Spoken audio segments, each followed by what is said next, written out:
ఎడారిలో సెలయేళ్ళు. ఫిబ్రవరి 10వ తేదీ కొరకు వ్రాయబడిన ఈ భాగాన్ని మీకు చదివి వినిపిస్తున్నది సహోదరుడు పాల్ సుందరం. ప్రియులారా, మీకు మీరే పగ తీర్చుకొనకుడి. రోమీలకు వ్రాసిన లేఖ 12వ అధ్యాయము 19వ వచనం. కొన్ని సందర్భాలలో లేచి ఏదో ఒకటి చేయడం కంటే చేతులు ముడుచుకొని కూర్చోవడమే కష్టంగా ఉంటుంది. తొణకకుండా ఉండగలగడం గొప్ప శక్తి గల వాళ్ళకి చెందిన లక్షణం. అతి నీచమైన అన్యాయమైన నేరారోపణలకు యేసు ప్రభువు మౌనం ద్వారానే జవాబిచ్చాడు.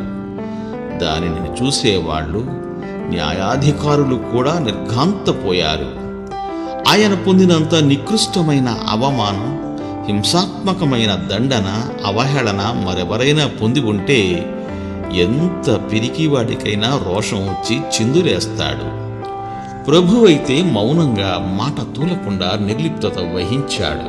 నీలాప నిందల పాలైన వాళ్ళకి, ఏ తప్పు చెయ్యకపోయినా నిందలు పొందిన వాళ్ళకి అర్థమవుతుంది దేవుని ఎదుట మౌనంగా ఉండిపోగలగడానికి ఎంత అసామాన్యమైన శక్తి అవసరమో.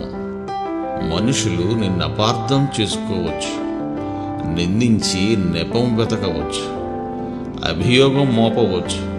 తొణకక బెణకక మౌనం వహించు. క్రీస్తే న్యాయాధికారి. వాళ్ళు కాదు. భయం వదిలి నీ మౌన బలం చూపించు. పరిశుద్ధుడైన పౌలు అన్నాడు కదా, ఇవేవీ నన్ను కదిలించలేవు అని. ఇవేవీ నన్ను గాయపరచవు అనలేదు. గాయపరచడం వేరు, కదిలించడం వేరు. పౌలుది చాలా సున్నితమైన హృదయం. పౌలు విలపించినంతగా మరి ఏ అపోస్తలుడు విలపించినట్టు కనబడడు. యేసు ప్రభువు కన్నీళ్లు కార్చాడు. లోకంలో ఉన్న మగవాళ్ళందరిలోకి ధీరత్వం గలవాడు ప్రభువు. అందుకనే ఇవేవి నన్ను గాయపరచవు అనడం లేదు పౌలు.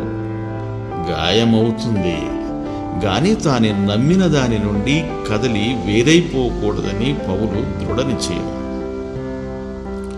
మన అభిప్రాయాలు కావు పౌలుకున్న అభిప్రాయాలు.